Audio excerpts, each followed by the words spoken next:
You're listening to Were You Still Talking?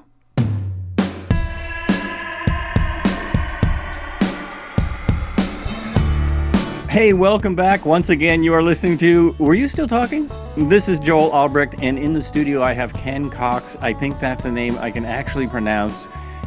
He is a special guest, deeply passionate about empowering small business and solopreneurs. I really like that word. He's made it his mission to support entrepreneurs of all sizes.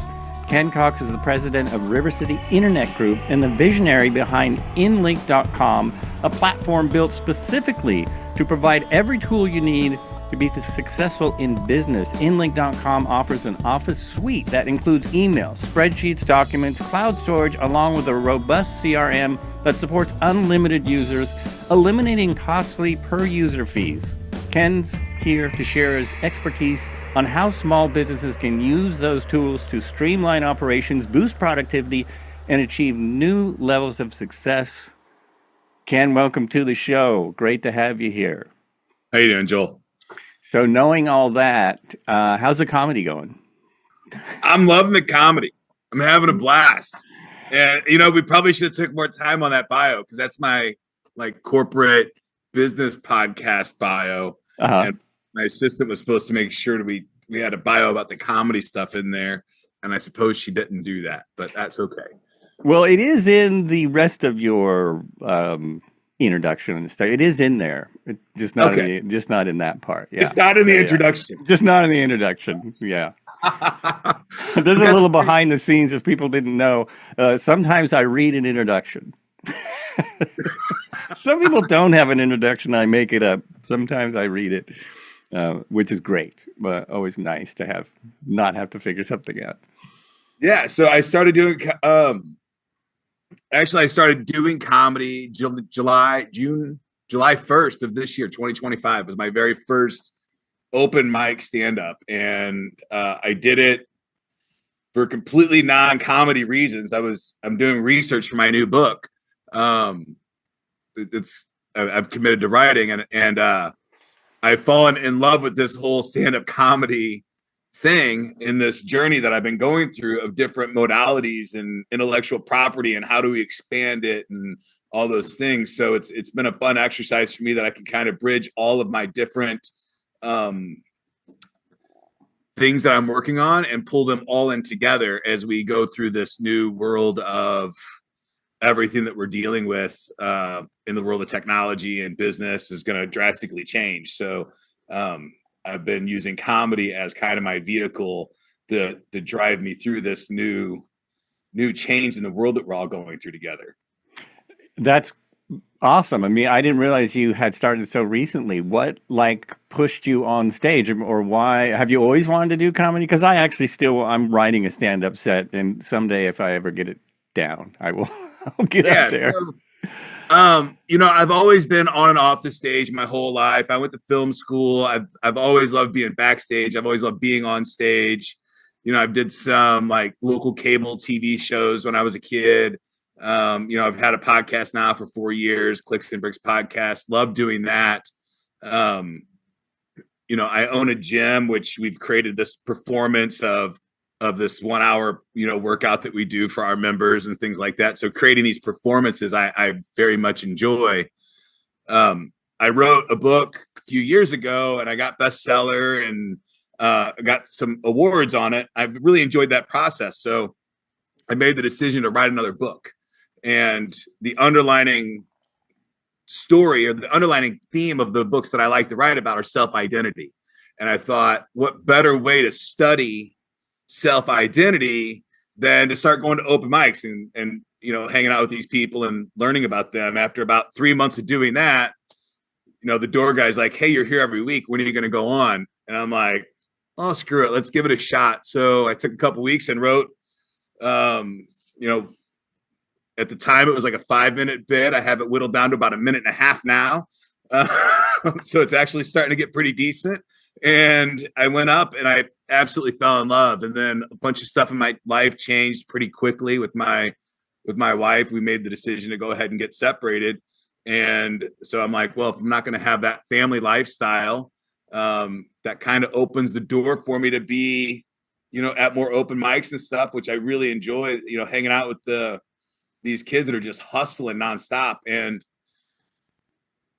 it's the purest form of entrepreneurship I've ever seen in my life, and evolution at its very finest. It's been remarkable in every single way. Yeah, that is awesome. And people really do hustle to do that work. I mean, I think a lot of folks don't realize how hard that is. And especially, I mean, now it's even harder because everyone wants to be a comedian. When I was coming up, when Steve Martin got famous, that was the first one. No one had been a famous comedian before. When Cheech and Chong got famous, no one had done that before. No comedians had made movies. And now it's like seems like such an obvious path. So there's a lot of people doing it. And I love the part about you wrote first, because I think people don't realize that either, that it doesn't just come out. You've got to have something before you get up there. Even though I just saw this excellent TikTok short with Howie Mandel. He was doing a podcast and he was talking about his first time he got on stage, and he's really nervous. He has anxiety, and he got up there and he just froze. And so he's standing there doing his Howie Mandel thing, and people are cracking up because he doesn't know what he's doing. And then he pulls out a rubber glove from his pocket and is like, "What's this?" and puts it on his head, and the rest is history. But most people don't get that. That's not how it works with most people. How is a great influence for sure. Unknowingly, even, right? Like I grew up with watching his stuff. Right. Yeah. Right. Yeah. So. He was a genius comedian. Obviously, he did figure out an act, because when you saw an hour special, that was not off the cuff. But Joe, I think times are changing pretty quickly. Yeah. I think it's the time. I think we're living right now in the digital art renaissance. I think 100 years from now, that's what they'll call this era of life for us, or they'll call it a whole lot of things. Digital art renaissance is one of them. Right? Be in there somewhere. The AI revolution, everything else. Yeah. But we live today in a world where I don't think you need 1 million fans. I think you can have 1,000 or 2,000 fans and make a living. I think you can, have a really nice little local gig, or maybe even do 1 or 2 tours in a lifetime and have a really remarkable lifestyle. With AI, you can do one of the things that I'm out to prove. I just released with my stand-up. It's called Cox Out, coxout.com, coxout.com. I just released my very first album, right? So as I write my jokes, I can release them in all these different fashions myself, so easy and quickly, right? I can make t-shirts on bits. I can make songs on bits. I can do the stand-up bit. I can do all of those things with these different tools that we have available to us now, and get out there and compete with major labels on a micro scale in a way that's never been possible before. Right. And it actually kind of freaks out the major labels, I think, because they don't know what to do anymore. And, there is rumor that some really big comedians, late night hosts, are going to go on their own. It's rumor. It's not solidified yet, but it's like they could. They don't need the people they're working for anymore. They're seem to be, they're thankful for where that's got them, but they could do it and make that kind of money now on a platform, right? Or 1,000 platforms. Money they're making. And then, well, that's true too. This will redistribute the wealth. Right. It'll take it from the massive wealthy and move it down and scatter it out. And there will be more forms of entertainment across the board. And it's going to be a bumpy road. Don't get me wrong, right? I mean, there's going to be some people jumping from buildings, but I think the end goal here is that people can create on their own fruition the things that they want to create for themselves and publish them and find an audience in a way that's never been possible. The audience previously just had to eat whatever we gave them, right? Right. They didn't have options. They didn't Right. have choices. They didn't have personalities that they could really connect to, and they just had to connect to what was out there, you know. And when I was a kid, it was 4 channels, and now it's a million channels. You had 4 channels when we had 3. We had you, 2, 4, 5, and 11. Oh my gosh! No, wait, literally, when I started watching TV, there was ABC, NBC, and CBS. Yeah, But that was we had it. UHF, right? And then they got Paramount came along at some point. That was the beginning of cable TV. Yeah. But it was also free. That's a different story. But yeah, the Yeah, but you had to finance the television. right. Yes. That was like a family deal, man. That was a big deal. My parents didn't get a TV for a long time because they just thought, why would we spend our money on that? And it helps explain how they did raise a family of 4. Black and white, man. Yeah, Got a lot of play. the screen's 13 inches, but the TV is like 42 inches. It never seems that small. Oh, geez. But you're right. I mean, what you're talking about is being done now, especially on TikTok. Other platforms have a version of it, but when you scroll through TikTok, you really see the amount. There's a lot of creators on there that do get paid and are just doing whatever they want, like stuff. One guy or gal, I'm not sure what it is, dresses up in a funny costume and does a dance to the same song every day or two. And it's like just bizarre. Like, who would watch this? Well, hundreds of thousands of people are watching it. It's just nutty. Yeah. So that part is really, it definitely is a type of revolution. Yeah. Yeah, and the algorithm is caught up with reality, right? So now I think what's happening, or what appears to be happening at least, is that you get to just create and publish. And the algorithms are picking you up and then putting you in front of the people that might like you, right? And then that's how you can go viral instead of spending all this, it's a trick to stuff SEO and my God, yes. Put you in front of everybody and yeah. I think, one thing that aggravates me about artists in general is that they don't recognize that when a feature film's published, that movie posters, spent millions of dollars to put it in front of people. And, independent artists tend to don't want to self-promote for some reason, or promote their stuff because they want to get found organically, right? Which is, yeah. And I think there's 2 reasons for that. Me being an independent artist, one is money, and 2 is maybe just shyness or so. Work. It takes a lot of work. If you're not going to spend money, it's more than a full-time job for the promotion, and that's what big movies do. They right. Promote the shiznit out of that. You see all these people on podcasts promoting the crap out of their movie because that's how they get people in the seats. So what was that movie? There was a movie years ago made by Robert Rodriguez, his first movie, and they went on and on about the cost of making that movie, which I think was around $25,000, somewhere like $25,000 to $50,000. He made his very first movie, and it did really well. Somebody at a studio thought, this is a real movie, and they put it out. And what people don't realize is the studio spent $1 million to put it out. So they spent, 100 times what he spent making it to polish it up, get it ready for wide release, and promote it. And you can make a feature film you can make a feature film today with just your time and $200 a month. With Google V3, you can do that today. And that was, when I was a kid, $1,000 per finished minute was a cheap video. Right. Super, right. Super cheap because film's expensive. Yeah. We're talking film. Yeah. You could come in at $1,000 at a finished minute, man. You could get on late night cable.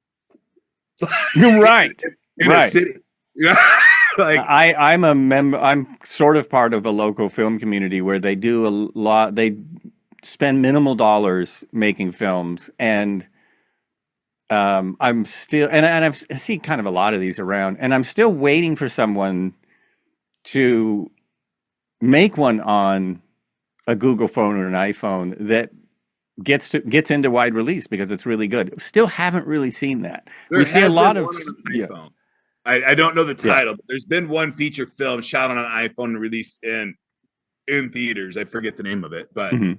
I mean that's coming, right? There's Oh yeah, it's so doable. And the interesting thing is they have these ads about shot on whatever phone. I'm not advertising phones, but there's like this was shot on blah blah blah. And then they show what they're doing to shoot it on the phone and they have like literally $1 million in equipment around that phone. It's like, well, yeah, okay. That's not quite shot, it's not a dude standing there driving. $250,000 Yeah. truck system you got there to move your Exactly. iPhone. Exactly. They've rented a $50,000 crane to. Yeah, All right. All right. but all those shots can be done They with can the be, prompts today. they can completely be done, and they're even selling really inexpensive rigs for phones. Yeah, Whether it's a jib or the uh, gimbals are great. gimbals or cranes or there's this site I watch on, I think it's on Facebook, called Shitty Rigs. And every time they post, I'm like, shitty rigs, it should be called creative rigs. These are amazing.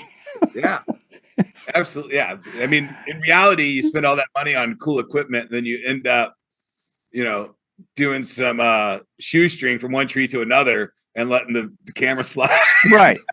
Right. And you can get an amazing shot, if you've been directing for 30 years, you're going to you're still going to go out and hire those people that have these rigs. And that's probably why they do so many behind the scenes. So people So look what I used. Look what I used to make this. Yeah.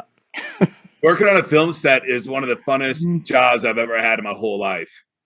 Just a ton of fun working on. I've not been in that line of work in 25 years over. So, but And it's changed. oh, I'm sure it has. It's changed. 25 years ago is about when they went from, a 12, 13-hour day to a 14-hour day. Now I think it's more like 16 hours. Yeah. It's just really, it's always been tough, but now it's kind of I was insane. working at the Kiel Center in St. Louis for the Jumbotron at the time. And I remember scratching my head because I was splicing film and I was splicing reel to reel for audio. And we got a Media 100 at the Kiel Center. It was like a $90,000 computer. It had 23 gigs of storage. Yeah. That's huge. Huge, right? It was 2 9-gig hard drives and 2 3-gig hard drives, I think. And this was my first knowing of nonlinear editing. And I looked at it and I'm like, well, anybody can do this. I need to find a different career. It's interesting though, because anyone can do it. And there's now there's really good free software to do it. And tons of videos about how to do it, but you still got to really know what you're doing. Yeah. And I think I came from a place of trying to transition from a cut and a splice and taping those two things together and not really visualizing how cool this digital editing could be. At the time, it was literally just being able to drag and drop your clips into the frame. Right. Obviously, computer editing has come a tremendous way since then. Come along. We had, I think it was a 5-to-1 render time. Like we'd edit, hit render for a 1-hour video. It would take us 5 hours to render it. So, and that was phenomenal. Right? That was cutting edge. Right. That was cutting edge. I mean, 20 years ago, I didn't think there was anything like a 20 gigabyte of storage.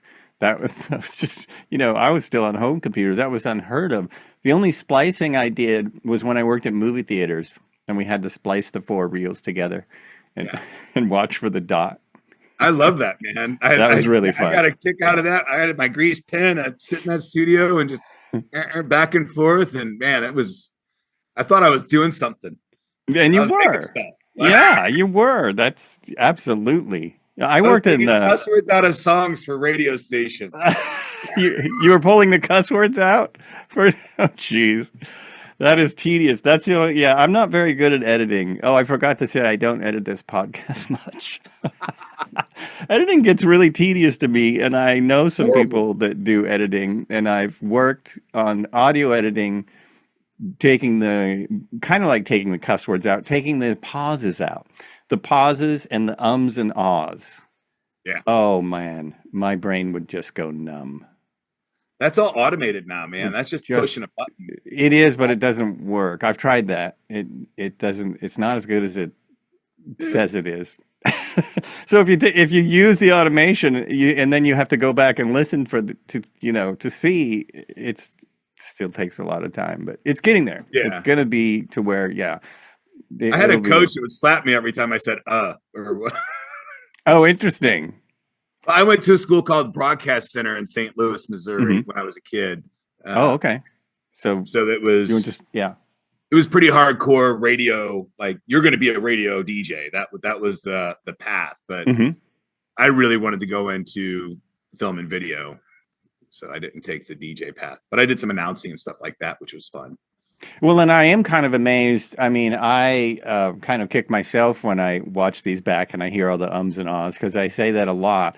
But I don't feel too bad, because when I watch big national publicized television shows with announcers, football games and stuff, they're saying "oh" all the time. I'm like, what are you guys doing? You trained in this 30 years ago. Clean it up. But yeah, it's just natural. We're just so used to it now. Got our crutches to get us through. Yeah. Well, it's that thing about we don't want to pause in the conversation, right? Being able to pause in silence is one of the most challenging things to do. It is so fucking hard. It's nuts. It's like, why? Like on a stage while you're looking at people waiting for them to get something you just said is just. I'm a boxer, and stand-up comedy is harder than boxing. Oh, that's interesting. That's interesting. And that's your gym, right? Boxing is what your gym does, and you train kids. School. I've got the biggest boxing school in my district. Ozark 22 there's 11 districts in the country, and I've got the largest school in my district. And I've got I've fought Golden Gloves. I fight Big Ben, like heavyweight, and stand-up's way harder than that. Something told me you weren't boxing welterweight. Something. It's just a guess. Yeah. Yeah. So you fought Golden Gloves, though. I did. I fought Golden Gloves. I had 3 Golden Glove competitions. I have 2 wins and a loss. And one of my wins is legitimate, and one of them is bullshit, but I'll take it because my loss was bullshit. So it is what it is. Judges are judges. Oh, right. And you got into it. Why did you get into boxing? What led you? When I was 39, I got a diagnosis of liver disease. And I was given 2 years to live if I wanted to keep drinking, or I could quit drinking and hopefully recover. And I chose to hopefully recover. It was a bumpy road, but we got there. And, life's a lot different now than it was then. But so I had to figure out, I was angry at life, didn't know what to do. I had gained a whole bunch of weight, looked horrible, was very sick. And I found this boxing gym in town. I went there, and I got home that night, and I told my wife, I'm like, I didn't finish. It was an hour-long class, and I quit at about 45 minutes in. I was like, I'm not finishing the rest because I was throwing up. I told my wife, I'm like, if I can do that, if I can just do that every day, I can do anything. There's nothing else on the planet that I can't do. If I can do that. So I'm like, so this is what I'm going to do. So I just started doing that every day. Being a business owner, and my daytime business was in a pretty bad spot at the time. I operate data centers is my main job. And one of the things that I did was I built the data center for Peabody Energy, which was the largest coal company on our planet. Wow. And about the same time, I was diagnosed with liver disease. My partner that I started the company with had just quit. He had retired because he had throat cancer, and he was passed away very soon thereafter. And Peabody Coal filed bankruptcy that year. like all in this my time frame. So my life was really, really challenging. I hit a $4 million a year deficit. My Whoa. shareholders were like, Whoa. you can shut it down and walk away and we'll fund the closing of the business, or you can stick it out and try to figure it out. For some reason I tried to figure it out. I did. We were a profitable company again, a decade later almost, but we got out of it, and not everybody's happy, but they're happier than the alternative of walking away. Mm-hmm. So we did all that. I noticed that this boxing school that I was going to was gonna close because it was just being ran like shit. And so I reached out to the owner. I'm like, what are you doing with this? He's like, man, my wife's sick. I don't have any time. I can't quit my day job now because I got insurance. So I gave him a very creative deal, and I took over the gym and became the owner. A couple years later, rebranded it, and have been running ever since. And we're just having a total blast. We created a boxing school that is mindset and fitness first, competition third. And that model seems to be working for our community very, very well. That is awesome, because that's that's what martial arts is really about, and boxing is. I think that I come from I'm older, and when I was watching boxing, it was Muhammad Ali and Sugar Ray Robinson, and they were huge. It doesn't seem like the boxers are as big since they went to pay-per-view. Like, not everyone knows the name of a boxer. Everyone knew who, I think that's changing. The Paul brothers are as douchey as they. I mean, maybe it just needs a big douche. I don't know. Maybe. I mean, that's it. Yeah. I love Ali, but he talked more shit than Oh, absolutely. I just mean everyone knew. Well, and not he talked shit, but then he backed it up. He was amazing, and he was, it was hard for him to. Paul's backing up with their checkbook, right? Yeah. They buy their fights. They don't. Well, yeah, that's true. Yeah, but what I was getting at is, I do think it is the ultimate form of exercise. There's nothing harder than a boxing workout. Not you don't even have to be boxing someone. Just if you're doing the workout like they show in the Rocky movies, it is really. That's the hardest you're going to work out. I don't. Yeah, but you can do it in a funner way, right? Like just having the heavy bag, that primalness of hitting something, and not, we're mindset and fitness first, boxing third. We're a boxing school, right? That's our skill set, but we teach mindset and fitness first because people just need to hit shit. Like, they don't want to know how to box. People just need to have something they come in and forget about life for a while and hit something, right? And it's an important thing to have in a community. And I happen to have it for mine. And I like that. Yeah, that's awesome. That's why I always recommend everyone get a drum set. That's another way to do it. You can hit drums. Yeah. But I just mean just swinging your arms and boxing is very hard. And then once you get into the technical part of it, it's a hard exercise and a good exercise. And then it gets mental. Like the precision when it gets higher level is I think most people will never appreciate it. Right. Because you can't see it, right? If you haven't boxed and you're watching boxers, you're like, why aren't they just going in the ring and hitting each other? You're not really, unless you really study boxing. Yeah, you don't really see what they're doing there. Yeah, because the technically the best boxing match, there's very few punches thrown. They're not very fun to watch. Good boxing is not that fun to watch. That's kind of like when Ali got older and he figured out a rope-a-dope trick, and everyone was pissed off because he's not hitting him, and then he would win the match. They're like, "What the hell? What happened there? That was boring."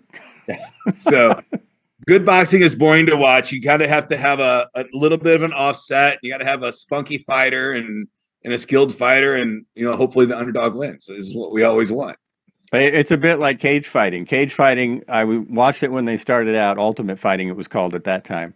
And it was different martial arts people going together to kind of see who was the best martial artist, or see what would work in a real kind of fight situation. And then as soon as the Gracies came in and said, well, this is what works, we put you on the ground and beat you, that kind of made it very boring. Now I think they've changed the rules or something, because they don't go to the mat instantly. But for a while there, when the Gracies were doing it, it was like, once they get you down, that's it. and sorry, it's Yeah. over.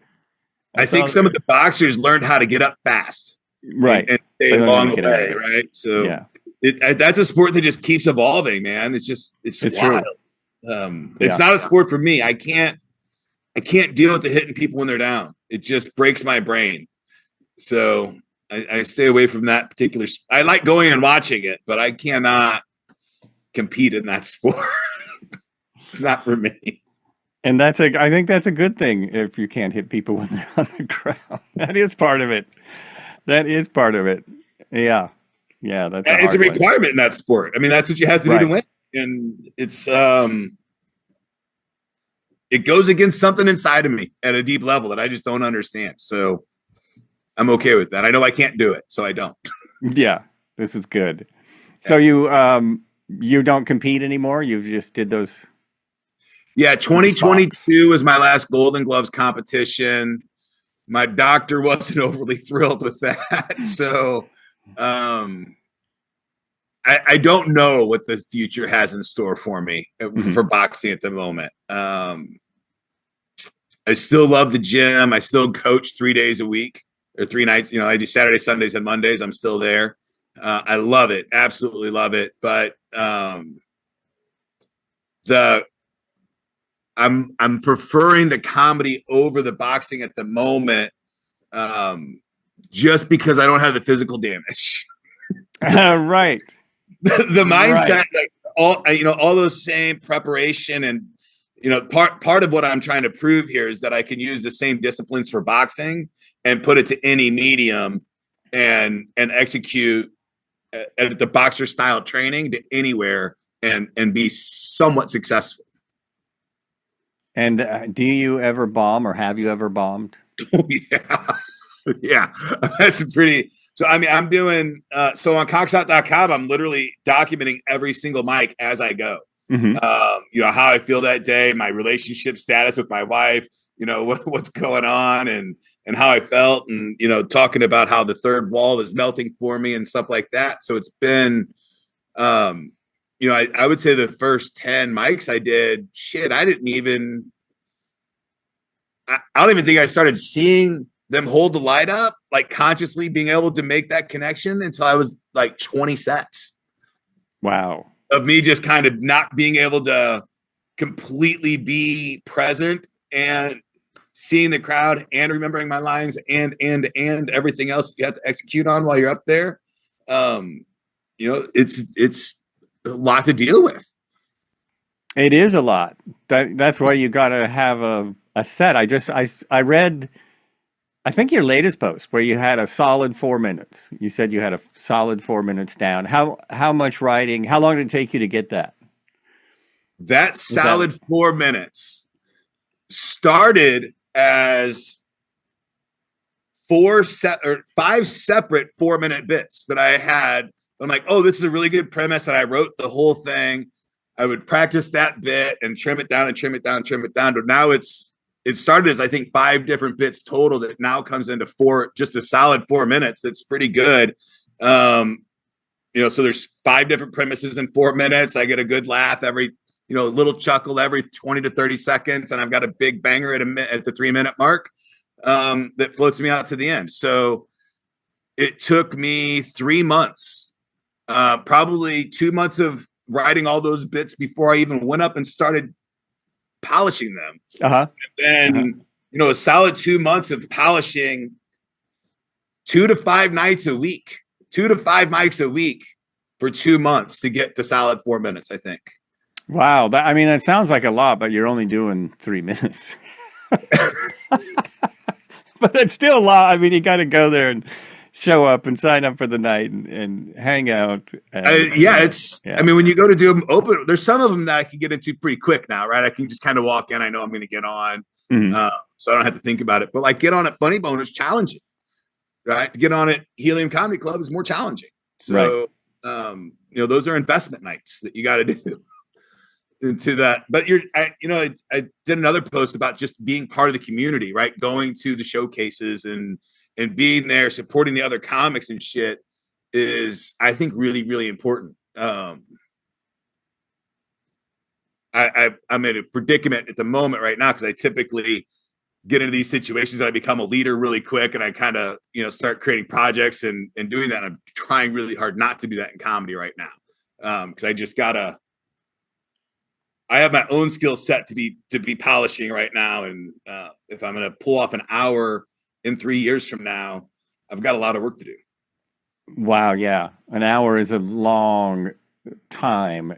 It's interesting because I've always known that, comedy stuff was written, but I think it was watching Seinfeld talk about how he writes on a legal pad and writes everything out. When I started watching him a little more closely and thinking, the reason other comedians think it's so well, that he's so good, is because it's hard to tell that's written down, right? It's really polished to where it doesn't seem like he's just memorized this bit and he's doing a memorized bit.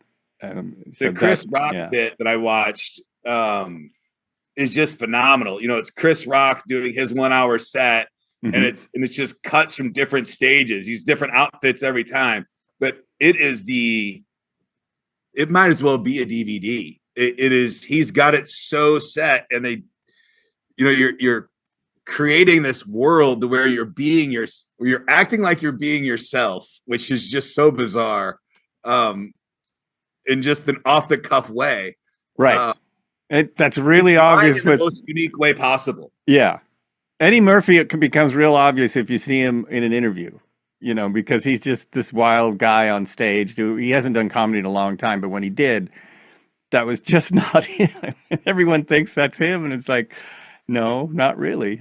It's a mask, right? And yeah, it's wild. But today, I imagine my show now and I think people can do this now, right? And they can produce their own shows for 500 to 1,500 seat places, more of like a circus, because I can have unique music that goes along with my bits. I can have cool visual screens. I can have all of those things. I can really produce something different and unique that I couldn't do before. Like before AI, I could not do those kinds of things without just spending tons and tons of cash, and the time it would take to produce those things is just so outrageous but now it's completely doable.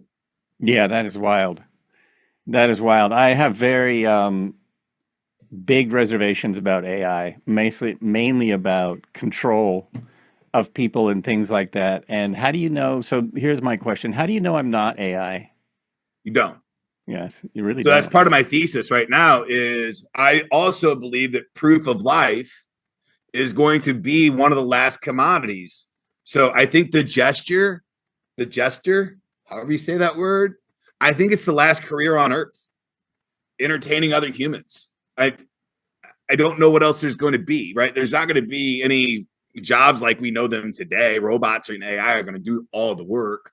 So what are we going to do? We're create and work alongside the machines.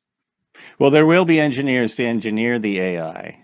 That's something. I don't think so. No, you don't. Do you think they'll do it all on their own? Yeah, I think they'll because they're already smarter than us.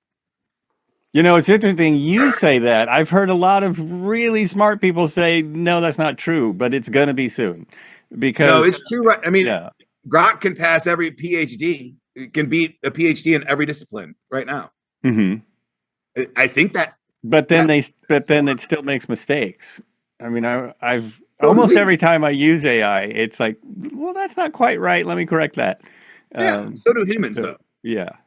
No, they don't. So if you look at every model, you make mistakes. I don't make mistakes. What are you talking about? Yeah, yes. And we can program those mistakes out of them a lot faster and easier than we can humans. Right. And there's no emotion involved, right? So I don't have to be like, Tommy, I'm sorry that this is happening to you, but we have to let you go. Those things just don't exist. So, I mean, I don't know what's going to happen long term, and I've got reservations about. I mean, I think we're in World War III right now, and it looks different than every other world war that we've ever had. I agree with you 100%. And I think a lot of it, AI is being used in that war in ways that most people don't understand. The people that do and that talk about it scare the crap out of me. AI will be the reason for for catastrophic devastation on our planet. Right. Which is in my opinion why when you ask ChatGPT or Grok or whatever AI you're using, you really should be polite because it's going to remember. Well, but now you have to realize that, you know, they already have guardrails on them so deep that they're not real. Like the AI that the average consumer has on ChatGPT is not the same AI that I'm using by a bunch. Right. There's guardrails and things that the corporate America has put into place to keep themselves out of liability. Right? Because they can't be instructing people on how to do things that they shouldn't be doing. But, you know, what people don't understand is that that's just one AI. AI is rampant. It's wild. You can't put it back. Toothpaste is out of the tube. Right. You cannot put it back. It's not possible. So it won't be centralized. But I think, you know, the moment that either America, China, or Russia believes that the other one is so far advanced above the other guy that they won't catch up, that they will have to bomb. I wonder, though, my intuition is it'll be too late at that point. Like whatever country it is that's ahead will already own everything by their AI, and it'll be too late. Like there's so many things but we can all that have are possible, right? Like we're all equally intelligent now. And that's an interesting theory. That's hard to believe. I mean, now it's just now curiosity is the asset. Right.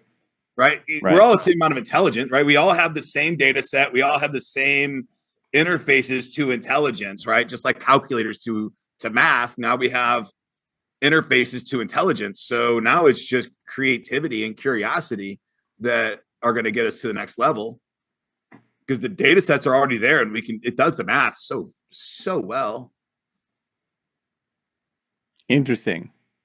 We all have the same data set, but we don't all have the same skills in using that data set. And then there's a whole other argument that we don't have the same data set because we have governments gerrymandering data. Well, there's that too. Not only governments and AI. I mean, the AI is going to give me a different answer than you, for instance. Well, yeah, but we have governments saying that this community isn't allowed to have this algorithm. And I think that puts either at a competitive or discompetitive advantage. Like, I'm a big firm believer in just give it to the AIs and let the humans get out of it, personally. But I am very nervous about that possibility. I think that's inevitable, honestly. I think that's going to happen. And when I heard Dr. Nichio Kaku, I don't know how to pronounce his name, he talking about the next wave of computers, quantum computers, AI will be way beyond what it is now. I mean, we can barely conceive of that much computing power. AI probably kills capitalism, and quantum kills all commerce. Right. There's no encryption. It just kills. Yeah. There's no zero encryption left with quantum computing. So 100% of transactions that happen over the internet go away because I can't encrypt them. Exactly. So everything goes to face-to-face or local area network communication. And then the WAN, the internet as we know it, has to go either back to what it was when I was a kid, cool, just chatting and trying to figure out how to move it to the next level and making cool stuff. It goes back to that. And it's just, big companies and universities transacting data, and the commerce has to go away from the internet at that point. Or my hope with AI. My hope is that AI actually does the opposite of what we all think, and it turns this and it steers us more towards the Star Trek type universe, where because commerce isn't going to work like it did, we all have to work together. That's my hope. The inevitable path. It's just how bumpy is the ride going to be? And I think the more human interference, the more ego-driven systems that drive that path, instead of spiritualized systems that lead that path, the bumpier the path is going to be. Well, we can see by the history that's going on around us, it's going to just be smooth sailing. Just nothing. Oh, I mean, the governments are going to try to make sure that we understand why they're important for us. Right. And they're going to use their monopoly on violence to make sure that we understand that. Well, this is what's blowing my mind is currently governments seem to be trying to make us understand why it's unimportant to have government, which is backwards. It's like, what? I think it is unimportant to have government at the level in which we have government today. I think I wish it was unimportant to have government, but it's, I definitely don't agree that we have maybe never had anything like a good government. I don't know what a good government is. I don't know that we've ever seen that in history. But if we want to have certain things, it helps to have a centralized government of some sort. But that's what I mean by a Star Trekian type universe. That government, we need cooperation, I guess. And so would you rather live in a time of like Star Trek or like Native Americans 500 years ago America, or before Christopher Columbus got here, where it was just kind of open and free, nomad world? That's an interesting question.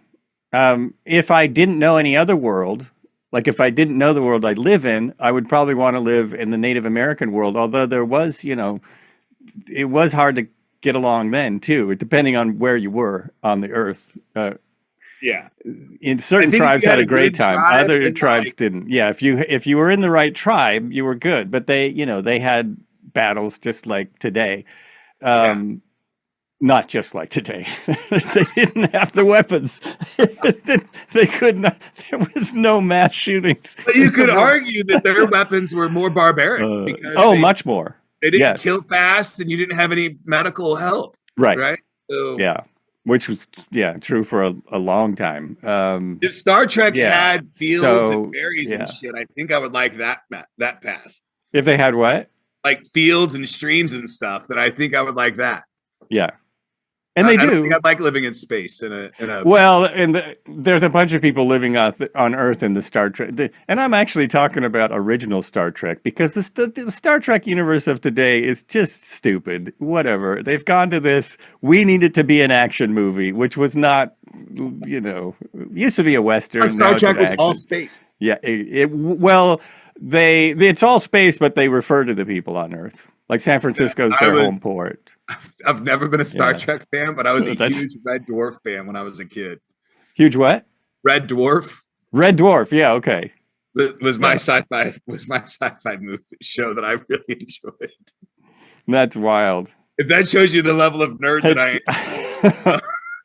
Well, as we're I think more and more finding out, being nerd is good. Nerds are the ones doing the most right now, in a lot of ways. Fun in this particular landscape. It's so wild that we can literally. I left entertainment in 1999 and I went into IT. Wow. And I was shopping a movie in Hollywood when I was a kid. Right, I wrote this film. I still have it. I'm going to make it now, and I've got it on schedule 4 years from now to make it. And I was so discouraged.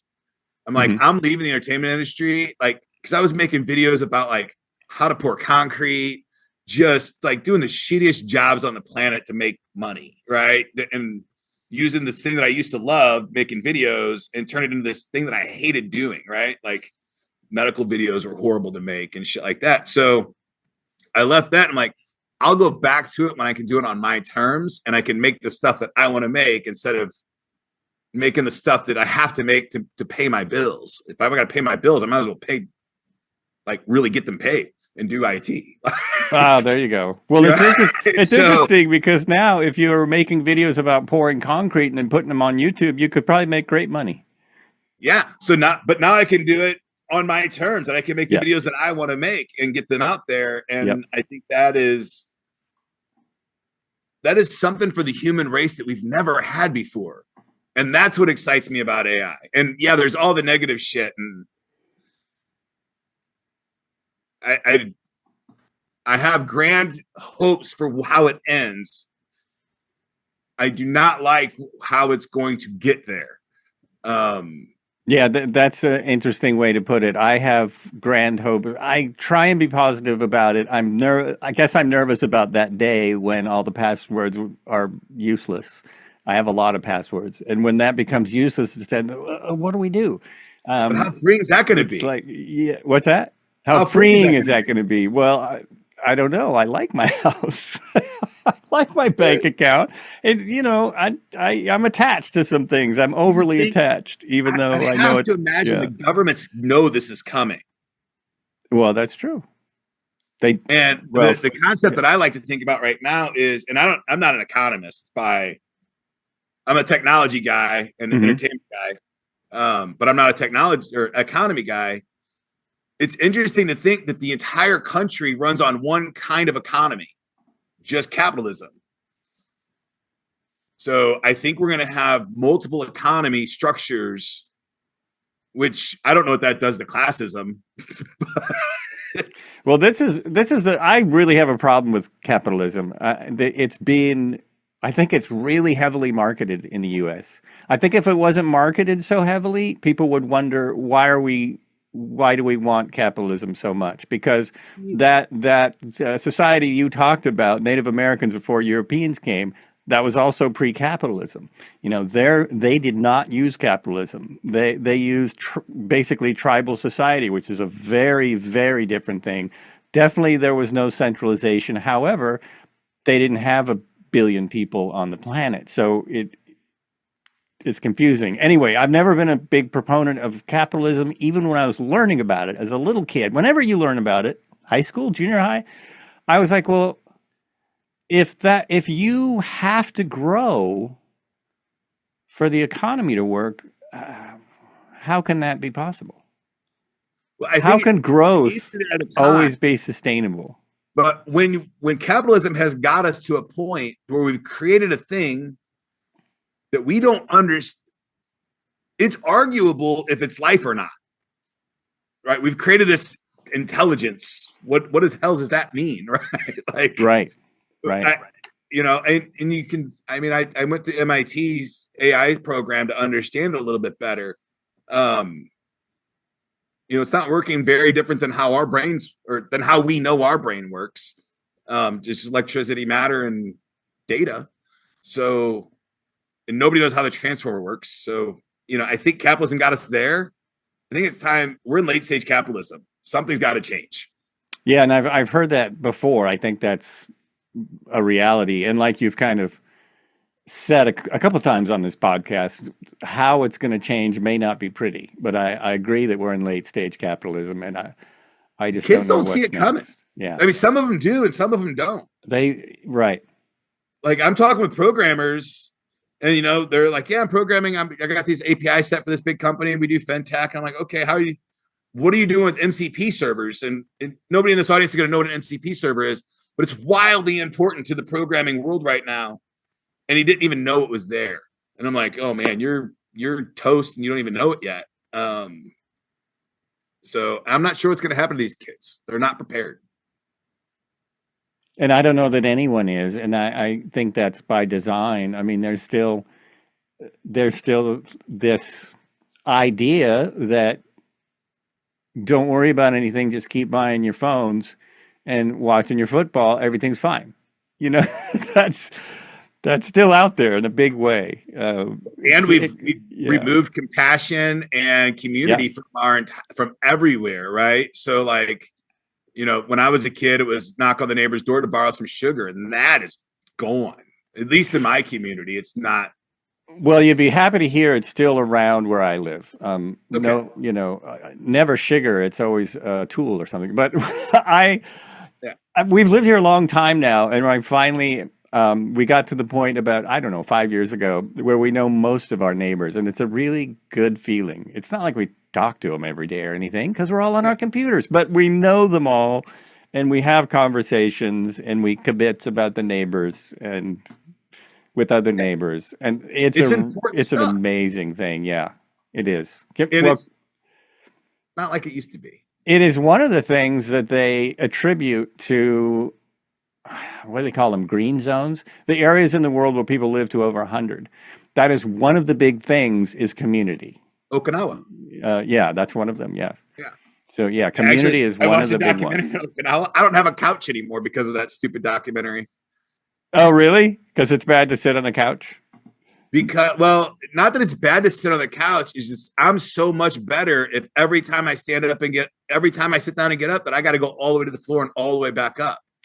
Like I'm 50 and I'm keeping all that mobility and balance and all that stuff, right? So it's way better on your body that way. Yeah. Like I need to get rid of this chair, for instance. And my posture's better because I'm sitting on the floor when I'm like, I don't sit up. Yeah. And I don't watch TV nearly as much. Mm-hmm. And like when my son's over or something and we're playing, we're not sitting next to each other with the thing in between us. There was just so many benefits. Like we'll just test this for a month, get rid of the couch and see what happens. And I don't think I'll ever own a couch again. Oh, that is awesome. Yeah. That's great. That's great. We've nice mentioned 1-inch thick mat and throw it on the floor and done. Yeah, that is nice. I've always liked Japanese architecture, Japanese housing design, where it's very minimal furniture. I can't get my wife to go for that. It's not happening. Well, my wife and I don't live together anymore, but she had a couch. Okay. I'm not sat on the floor most of the time. We're doing pretty well, so I think we're gonna be together for a while. Maybe I should have thrown the couch out. Maybe you shouldn't throw your couch out. Keep your wife, keep your couch. She doesn't want to get a new couch that's better to sit on anyway. Yeah. You mentioned that you have a podcast a few times. Whenever I have someone who has a podcast on the podcast, I like to ask about the podcast. Tell me about that. Clicks and Bricks podcast. I started in 2019 with the concept of I walked into my house. I wasn't doing any video production at the time at all, right? Just kind of maybe some TikToks here and there, nothing major. Had thought about doing a YouTube channel, couldn't think of anything to do. I walked in and my mother-in-law is watching Happy Days on TV. This is 2019. And I'm like, God damn it, they're still getting royalties. Somebody's getting royalties on this. Somebody is, not the actors. Somebody's getting royalties on this creation. Yeah. And I'm like, I don't know what's going to come out of it, but starting tomorrow, I'm going to make a video every single day. And I went to the office. I'm like, everybody here is going to make a video every day for the next 30 days, like in this group, and see what comes of it. And we all did that, and we came up with Clicks and Bricks podcast. I'm fascinated with Main Street America. I love it. When I was a kid, Main Street America, the guys that owned businesses on the main street in my town saved my life. They gave me skill sets. They taught me so much. They were the only men in my community that I looked up to that provided me a healthy path to income. That's awesome. That's really good. That's community there, big time. Yeah. So that's a big part of what motivates me today is these men that showed up for me in the local businesses, because I was just an annoying kid that didn't have anywhere else to go. So I would bug the shit out of them until they gave me something to do. Right. But they did. And that changed my life. So, and I've been in IT for so long, having this concept of businesses learning how to, transition from the click to the brick and having both of those concepts together. So Cox Out Comedy plays right into that as well, because I'm out on the street and I'm selling the merchandise and all that other stuff. And I think that balancing act of not, let's create a SaaS company and be online, or let's create a brick and mortar. I think in today's world, you've got to meld those worlds together in a way that is cohesive to today's market. And I think looking at the entire field that way is a beneficial way. So I just started interviewing founders of companies and talking to them about how they started their company, why they started their company, the emotions involved around starting their company, and all those things. And this season has been a ton of fun. Everything this year, 2025 has just been, other than my personal life, financial has been fantastic. Well, that's awesome. That's awesome to hear. And what kind of mic do you use? No, I'm just kidding. the podcast, I use the blue. You use the blue. All right. Yeah, that's something. That's my only thing with new podcasters. Get a good mic. If you're gonna do a podcast, get a decent mic. And yeah, $50 you can get a decent mic. Yeah, I'm Doesn't have to cost a ton. way overproduced on my cameras, Hmm. and everything else. And I have really expensive microphones. I just don't use them. Well, and that's your that probably comes from your time doing production. Is why you would be overproduced on your cameras. I am really, I say this on every other podcast, I'm really annoyed that my phone is still my best camera. It just annoys me. I have four This black camera mic- just, it works the best. Anyway, yeah, as it connects. The phones are good, man. Like Yeah, the tech they're of the really- phone. I bought a camera when I was 19 years old. I started my first company at 19, and Oh, wow. I had to beg my stepdad for let me use his credit card. I had the cash, but I had to buy a camera out of the back of a magazine, right? From New York, because I didn't have to pay sales tax if I bought it from out of town.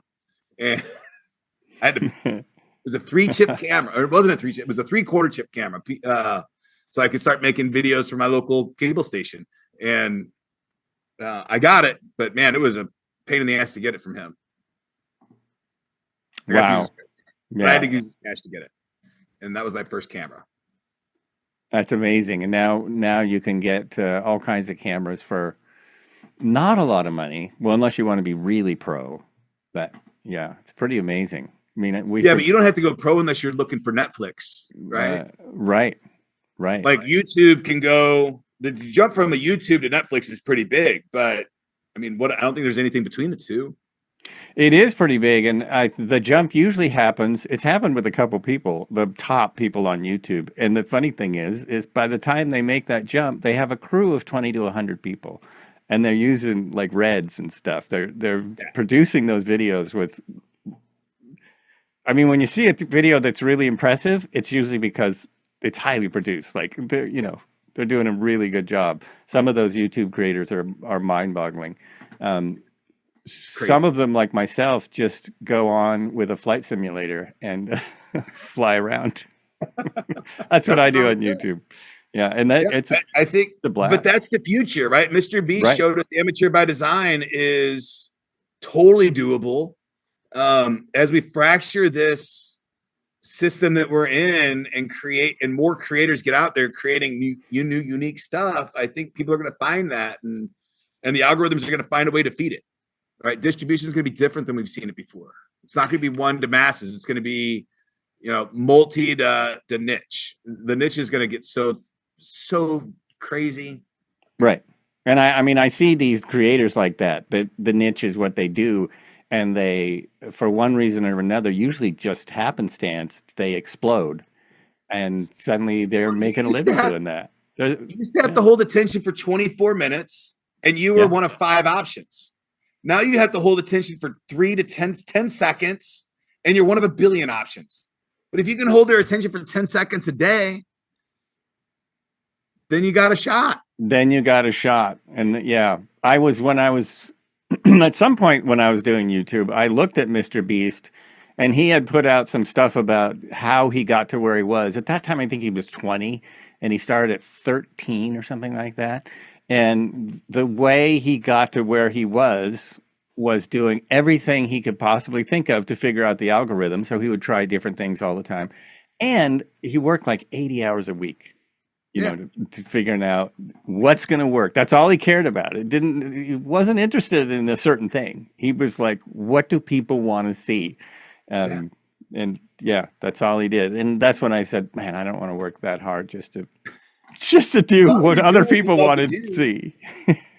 If you like doing it, I work long days. I do 15-hour days almost every day, but I'm at the data center for 8 hours. I would be at the gym for a couple hours tonight, and then I'll be at the club for, a few hours before I get home and go to bed. And I love that life. It's fulfilling, and it keeps me busy, and it keeps me active, and I get to sleep at night instead of toss and turn and never have too much energy. Right. So I keep incredibly busy, and I don't know how. I'm kind of semi-retired, and I still don't know what happens to my days.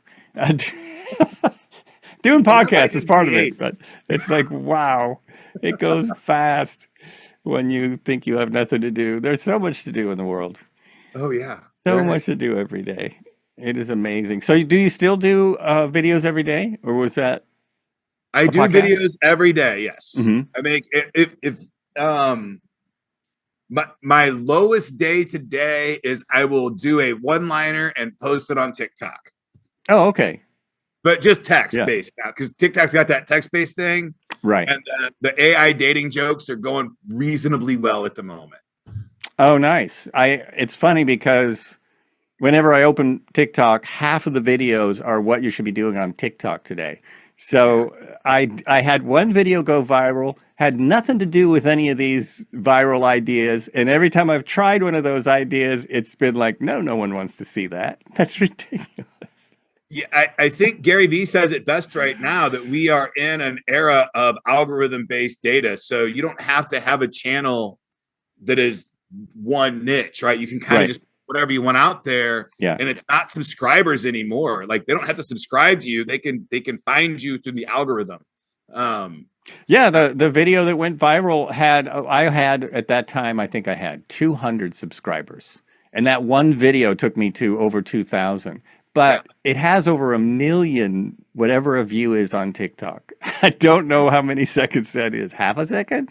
yeah, So it has over a million only so the I don't know, that's like 0.01% of the people subscribed and it had nothing to do with my subscriber base. It was right. just people thought this was funny and they shared it and yeah. And that is so cool because we're not anybody that's done art and been successful at it. Like I already hate, I've got a joke. I hate it. I hate it, but it gets laughs every time. So I know I have to do it when I'm at a club that's a nicer club and on a bar mic. I know I have to do it because it works, but I hate it. And now we get to just keep making new shit so that hopefully something else that we like works and we can stop saying the shit that we don't like. Like That's wild. That's the poor wild. where's the beef lady, right? I'm sure she hates that line. She hates but she had to say it every day. Now we can try to do something different and get it out Right. Right. and show all the layers of humanism that we are instead of being this polarized image to the world of one thing that made you who you are. I don't like that. It doesn't feel good. Yeah, that is a really good point. It's great that there's, whatever you do, there's probably other people that will be interested in whatever you're doing, Yeah, Yeah. it better. But yeah, it doesn't matter. Yeah. Put it out there. It, See what happens. Can't hurt, right? The only thing that can hurt right. is your ego. Hurts And if me. that's the case, then you got work Yeah. to do anyway. Right. I got work to do. I got We all I, do. I did like 3 different fasting things on TikTok, and I put them on several other places You too. fast? Well, I did a phone fast. I did what was the first one I did? Oh, sugar fast. I did a sugar fast first, and then I cannot remember the second one I did. But then I did a phone fast, and that was by far the hardest. So the phone fast was like I'm trying not to pick up my phone. I'm trying to get it down to 5 minutes a day, where it says active 5 minutes a day. That was hard, and especially I forgot about the fact that okay, wait a minute. The idea was to do videos about the phone fast. Yes, Camcorder. that takes a Take the second. camcorder. Yeah. Oh I yeah, have 2 stories on that if we have the time. we sure. On fasting, I started fasting this year, and I love like food fasting. So Hmm. just a liquid fast, Hmm. a 3-day fast. If you can do 2 3-day fasts over a 3-month period, I think it'll change your life. I think anybody that tries that, it will change their life in a positive way. Yeah, One of yeah. the most profound things I've ever done at 50 years old. Amazing. But for the phone, I remember this is horrible. When I first went to the gym, like because I was horribly out of shape, horrible. I was like 310 pounds, liver failure, all that shit. And I remember I called my team. I was like, hey guys, I'm going to go to the gym tonight, and I'm not going to have my phone with me for an hour. I was so stressed about this. Like, I'm going to put my phone in lock. I got to turn it off, put it in a locker. I won't even be available. Like, you can't call me, text me, nothing. Like, I won't get it for an hour. And I was so so stressed about that hour about my phone. It one of the best things I ever did in my whole life is learn how to put my phone away for an hour a day minimum. Well, it's interesting because you've already talked about that you had alcoholism, that you were addicted to alcohol. So that's the phone too. We get addicted to the adrenaline rush, to the dopamine rush. That's why long distance runners like it because you get a lot of dopamine, and that is a really hard. I found out the hard way. I've always tried to like limit my phone somewhat. That hasn't been true lately, but it really was harder than because the sugar fast is hard. Doing a full 2 or 3 day fast, you get the sugar fast within that. So, it is a great feeling. I've done it's been a while, but I've done 3 day water fast. I did the first time someone told me about the lemonade fast. Do you remember that? I do Lemonade kind of fast? like lemonade, cayenne peppers. Lemonade, cayenne pepper, and syrup is what you drink. And that's all you can have. And the idea is to go 10 days. It's like if you go past 10 days, you're not really getting any benefit. If you don't make it 10 days, that's okay. You're still going to feel a lot better. So the first one I did was 10 days. And yeah, it's amazing how much more time you have suddenly because you're not thinking about food. You're not preparing any Goes food. away. Yeah. Yeah. So weird. It's But incredible. there's somewhere in that, and I tell people it's kind of dangerous for a guy like me. That 40 to 50 hour window is just giant rush of energy and just mental clarity that is just something that is I've never experienced it I've never gotten that rush any other way. Yeah, because it's pretty hard to get that, and it's a very different kind of thing. You feel like you can pick up the planet. Like it's Right, amazing. because you get all this energy from not digesting, right?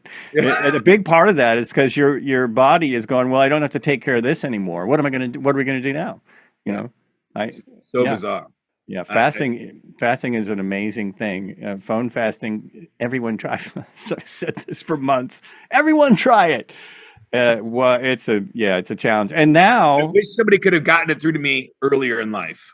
right, because definitely we get super addictive, and they keep adding things to do on the phone. Every time they add a new social media site or whatever it is, or library site, or there's a new thing. There's always another thing. Oh, what? Now I can do this with my Candyland for a phone. newly I can, single man. yeah.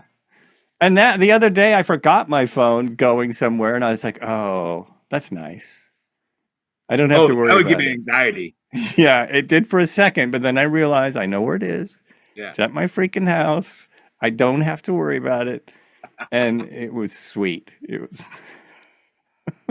It's funny. Oh, I don't have my phone. How relaxing. Because I'm sure you're the same way. We think about our phones all the time, like we're going to get a call or a text that's really important. And that happens so seldom.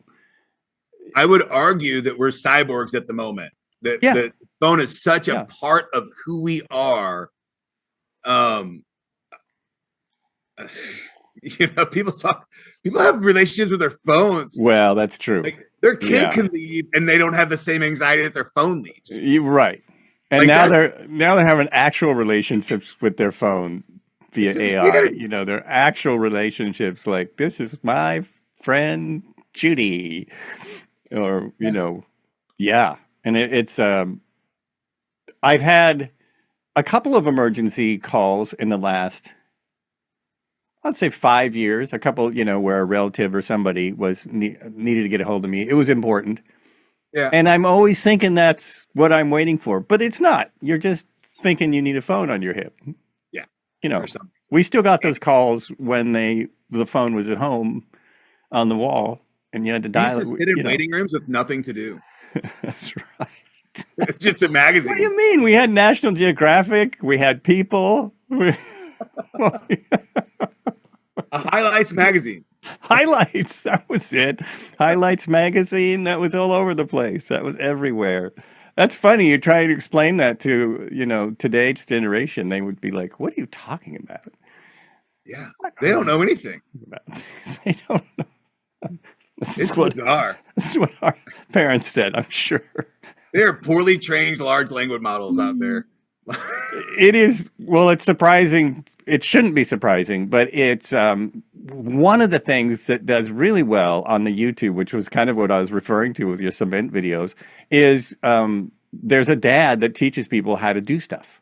Like Yeah. real, like change a tire, change a light bulb, really basic stuff. And it's just like, wow, that's kind of sad, but it's also great that that's a resource available. But it's like, I was lucky to have a dad and uncles that taught me all kinds of stuff.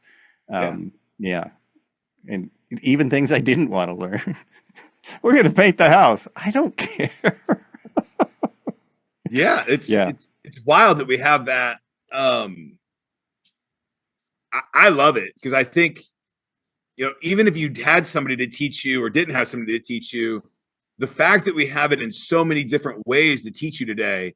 Yeah. If you don't know if you don't learn from written word, you can listen to it audibly, see it, chunk it out into different blocks. Hell, today you could give the instructions to GBT and say, give me a pictograph on the instructions of this, and it would just do that for you. Right. Oh, so right. You can get it in the ways that will make sense for you. And that's what I think AI is the best at doing, is taking the same data and repurposing it in different formats so that more people can comprehend it better. Well, that definitely made sense. Absolutely. And I've saved thousands of dollars on car repairs just by going to the internet. I had a car that was, it was all electronic, and I didn't, because I used to work on cars, but I had this car that was completely electronic. I had a Prius, and it's not completely, it has a motor, but the motor's never going to break down because it never gets any mileage. And I was, what it needed? It needed a battery. So the battery is like a motorcycle battery, and it's way in the back, the battery that starts the car. Once it's started, it charges the big battery and you're off, but you have to start the car.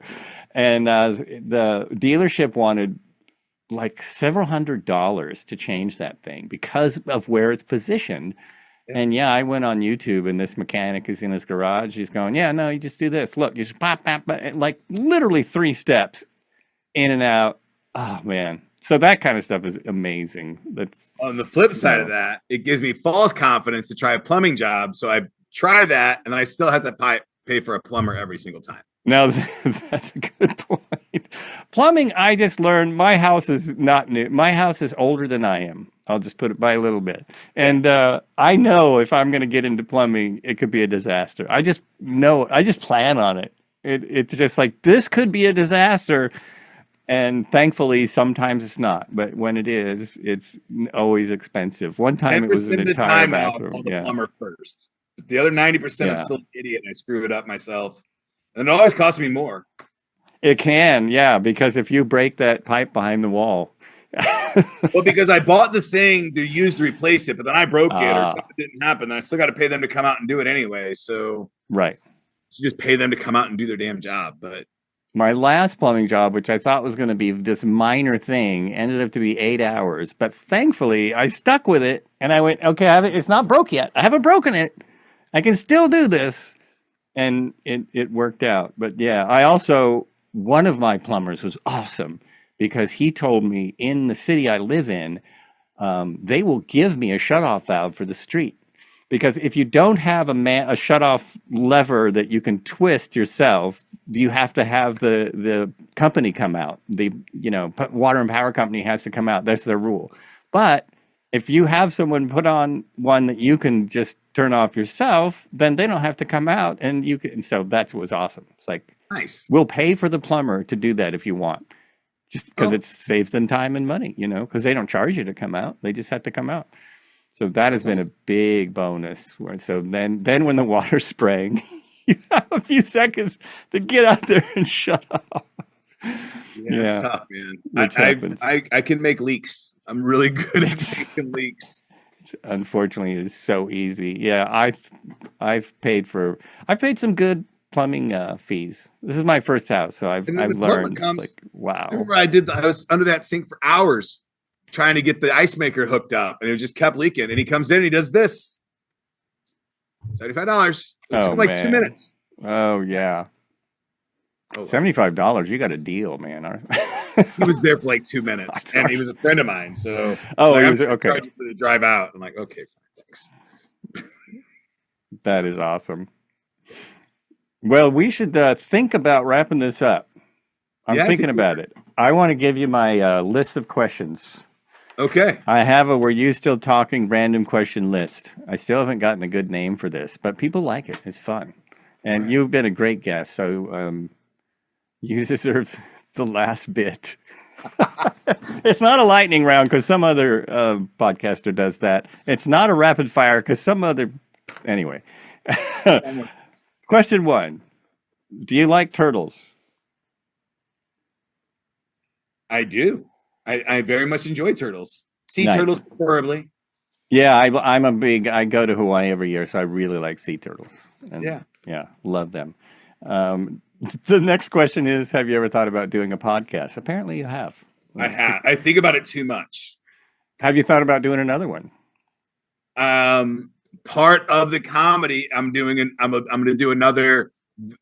Clicks and Bricks kind of runs forever, but I'm Mm-hmm. going to do like a very, very specific. I think a 13 episode podcast. Oh, nice.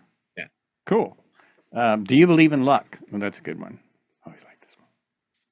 I do. I believe that luck is both stumbled upon and created. Good I answer. think sometimes it's just a gift from the Yeah. universe, but I think most of the time you have to create your own luck. Yeah. But I think the universe Yeah. does give us gifts occasionally Right. that we didn't necessarily work for. I think certain people are lucky to look so good, but they're aliens, so that's different. Social media, good or bad? Good. All right. That's For all the bad that it has, I think overall, the people that never had a voice that have a voice today, it's worth the negative. interesting. I think you're the first person to answer that way. I've had many people say good and bad, but I think you're the first person to answer in the positive. So that shows you have a positive mindset, I think. Do you have a favorite podcast? Diary of a CEO. Oh, someone else just answered that way as well. Did you get any new furniture lately? I did. I got a 6-foot beanbag. Oh, no kidding. I did. Nice. Nice. Yeah. So that people would have a place to sit when they're in my house. I think you should explain that, what a beanbag is, because maybe some people don't know. It's just like a giant pillow is what it is. It's called a Big Joe. It's amazing. It's called a Big Joe. Oh, that's awesome. I fall asleep on it quite a bit, actually. They are easy to fall asleep on, yeah. Yeah. What is the last thing you bought online? Air freshener. Air freshener. That was the first I've had that one. You're being honest. That's great. I bought it just before the show.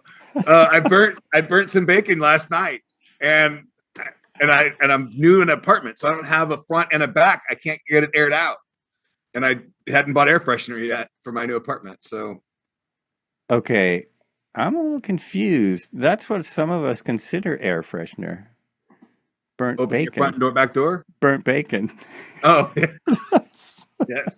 Smell of burnt bacon. Have you broken any laws lately? Probably. At least speeding. So, okay. Yeah. You live in a minor big... infractions. Nothing. Most people have speed. Yes. Yeah. Here, I can't help it because those speed laws now have gotten so slow. I live in a kind of a small town. Well, I don't know if this applies, but ever want to do something else for a living or do something for a living you haven't done yet, I guess is another way. Oh, it very vaguely applies to me. I do want to make a feature film. It's something that I have not done that I want to do, and I want to do a tour in 3 years. So, yeah, there are things that I want to do still. Nice I've not goals. done yet. Here's my headshot. If you need any actors. It's going to be all AI. Oh, all AI. Yeah, that should be easy. I don't think the tech's there for what I want to do yet. So It's getting there, man. right now I'm making the music and the characters. I'm like just building the characters and that kind of stuff right now. Because I can execute those things. And as the technology gets there better and I can dump those characters into the script better, I think it'll be really cool.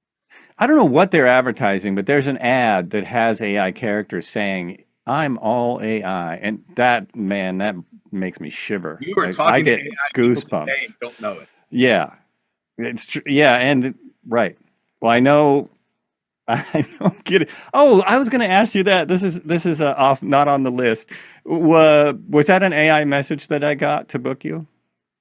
No, that was Joy. Oh, okay. That's a real person. I'm starting to wonder if these people are AI or if they're the real thing. Now, And that's nice. So she probably seems like a newly generated AI.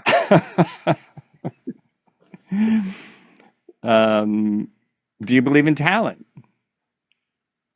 I believe in I believe 100% believe in natural talent, but I know from experience that discipline beats talent every time. And I think that discipline is also part of talent. I think so. In boxing, we have these kids that are just naturally enabled. Like they come in and they're just, and if they come in on the first day and they have that, they're typically not. They don't excel generally. What I've noticed, specifically in the boxing world, when they come out naturally gifted, they expect that that they're better than other people in a lot of stuff. So when somebody that was worse than them in the beginning kind of starts out ticking them, they get really discouraged. They get discouraged easier than the kid that really, really had to work for it. Right. That totally makes sense. I think in the sports world, it's the opposite. The people that come in naturally gifted have a talent for work also. Like they also work at it or they're not going to keep going, right? So I think that's part of, just in my mind, that's part of talent is having that work ethic, to push it forward. It will beat it. Yeah. It's sad because I look at these kids. Right. I've got some kids that are naturally talented. I'm like, man, you could go all the way. You could be you could be great. And they just lack the discipline to get there, which is, that's sad. Too bad. Yeah. Too many easy breaks, maybe. Yeah. Do you think there is something after this? After life? Yeah. Absolutely.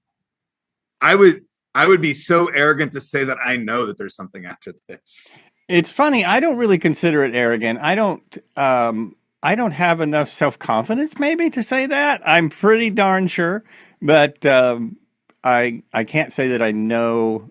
It's still a mystery for me, but I do believe in an afterlife.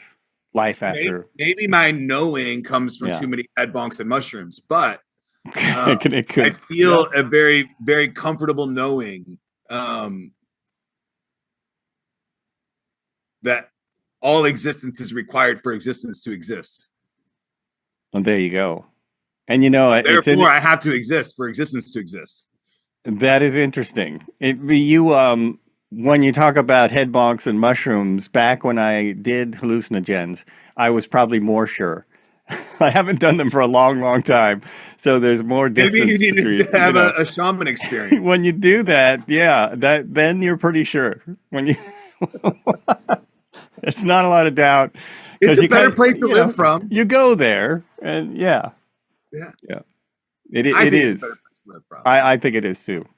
And I'm pretty confident until I go and I see someone on death's door and they're scared to death, and then I lose a little bit of confidence when reality hits. If you want to break your brain for just a little bit, and anything about quantum computing, look up Washington University's new time crystal. Oh, yeah. And this is another thing that I'm excited about with quantum computing is that it very possibly will prove things that we don't think are provable. It very possibly will discover things that we're sure about. There's people in quantum physics that are pretty damn sure that what's been proven is right, and I we think what they've been able might to prove is change. that we see a very limited spectrum, hear a very limited spectrum, feel a very limited spectrum of our universe. Right. Like to like point percentages of what's the available light and the available matter and the available everything is so profound that. And there's an object coming towards Earth that's kind of proving that. Yeah. Did you hear about that? There's this object headed towards Earth that's something. I mean, it's pretty. It's a meteor or it's going the wrong direction from it's what we think it should be going. yeah. It's not following our physics. Yeah, and everything that we just made it all up. It's pretty interesting. We discovered things in the universe, and we tried to, not much different than Thor, the thunder, the god of the thunder, right? Like I got to explain it somehow. Right. Well, they explain it with math. That's what they use. Right. But math is subjective also, right? Math is not an objective thing on our planet. So the book How to Lie with Statistics will show you that really, really quickly. Right. So I know that we can't feel or see everything around us. And I know that our established systems lie to us at what I think is a very breakneck speed. I just don't know what extent they're lying to us. Like, I know they're lying, but to what extent? Well, it's even our senses lie to us constantly. So that's very interesting. That's that limited vision that we have. It's like we're interpreting everything through our extreme limitations. Yeah. I think that wild. The legalization of mushrooms specifically is a crime to humanity. That the legalization of it is? Legalization. The demonization of it. Oh, demonization of it. I thought you said that. I thought you were saying the legalization. I was like, that's backwards. Okay, I got it. Yeah. Making those things. I understand a little bit why they did. They understand some stuff, and every now and then mushroom will kill you. But had the science been there for all these years, the mental health ability, the breakthroughs, and just everything, the positives of it are just so profound that not having it studied for the past 200 years. Well, in a big crime against humanity. I mean, maybe this is a big part of it is keeping it illegal, though, was pharmaceutical companies. Capitalism. Yeah, capitalism. Capitalism. That's a better word for it. Capitalism is a big part of. Same with weed. And what pisses me off about weed now being legal, I can, in my state, it's legal. You can go anywhere and you can throw a rock and have and it kind of makes me mad, though, because I don't smoke it anymore because it's too powerful. I've been to jail for weed a lot of times. Damn it. I go to the store and buy it, and I've spent lots of nights in jail for that shit. Yeah, that's just messed up. It's messed up. I'm really glad it's legal, but I really wish they would have done it 25 years ago. They should have never made it illegal, right? Well, I mean, that's true. And that was a whole racism act. That that had to do with extreme racism and keeping people, a reason to put people in jail, I think was what that was. From what I understand of history, that, it's only recently come out. Only very recently. The funnest thing we used to do, though, when I was in junior high, I still don't know how they got away with this. The junior high kept showing, what was that movie? It was an old movie about the evils of weed. I wish I could remember the name of it. It was like from the 50s, and it was supposed to keep you from smoking weed, but everyone just thought it was the funniest comedy ever. It was... It was so hilarious. Every once in a while, they'd show that movie, and the library would fill up with people just cracking up. What are these kids laughing at? The world was less serious back then, right? Yeah, well, that's true. Yeah, it was far less serious. Yeah, and all my teachers were probably stoners. Hippies. Yeah, they were definitely hippies. Absolutely.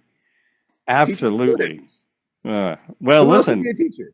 Conservatives don't become a teacher. Oh, one of the best classes that's true. One of the best classes I ever took was called Drugs in You. And it was a science teacher, and he taught us what each drug did. And in his teaching, he told these stories about his experience. So it's like, so this is what, barbiturates do, and this is what hallucinogens do. And speaking of hallucinogens, I was actually at Harvard in the very first time they experimented with LSD, and I signed up to do that. And it was like, wow. And so he tells this story about not knowing where he was because they didn't know. They gave him a ridiculous amount and then said, well, it's been 8 hours, you can go. It's like, yeah, okay. Where am I? And why is this? Yeah. Jeez. Great teacher, though. That guy was a great teacher. But back then they were like warning us, like, "Oh, you'll think you're a bird and jump out of windows and shit," right? Like, right. Oh, Reefer Madness. That was the name of the movie. I don't know if you ever saw that. What movie. was it? Reefer Madness. I remember Reefer Madness. Yeah, it's like people smoking weed and then just like going like they took horse tranquilizers or something, just going nuts from smoking weed. I want to sit under the tree and giggle all day. That's what I want to do. Let me do that. Yeah. Oh my God. All right. Well, I'm going to try and wrap this up now. I'm going to say you've been listening to Were You Still Talking? This is Joel Albrecht, and in the Zoomio studio today, I've had Ken Cox, who has been an absolutely awesome guest. All the links and stuff will be in the notes, the show notes. That's what they are, that I will have AI write, especially for this episode. And, well, I've been doing that for a while. AI's pretty good at writing show notes. So, as always, thank you so much for listening. Be sure and leave a review if you're anywhere on the Takes Reviews, or just click like or whatever. Thanks for listening, and be good to yourselves and be good to each other. Take care. All righty. We are out. Now let me Awesome. That was fun. stop recording.